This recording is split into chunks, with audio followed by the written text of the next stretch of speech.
بسم الله الرحمن الرحيم waxaan hadda joognaa oo aan fariintan idinkaga soo dirayaa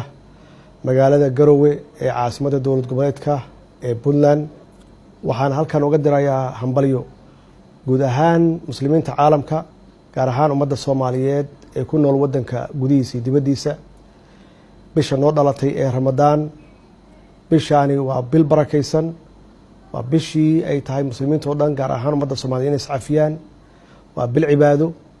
waxaan ilaahay ka rajeynaynaa bishan inuu noogu dhameeyo nabad iyo caafimaad sanadkiisa nagu gaarsiiyo caafimaad iyo barwaaqo waxaan ummadda Soomaaliya kula dardaarmayaa bishan bil barakeysan weeye in la iscaawiyo oo kooda tabarta daran gacan la siiyo oo la garab qabto ummadda Soomaaliyeed waxay caan ku tahay inay gacan siiso oo iscaawiso waxaan kula dardaarmayaa dadkaasi tabarta daran ee walaalaheena ee Soomaaliyeed ama muslimiinta haddii la awoodo in la afuriyo waxaan ummadda Soomaaliyeed aan kula dardaarmayaa in bishan Ramadaan ee karaamaysan laga wada shaqeeyo arrimaha amniga gacanna lagu siiyo hay'adaha ammaanka ilaaliya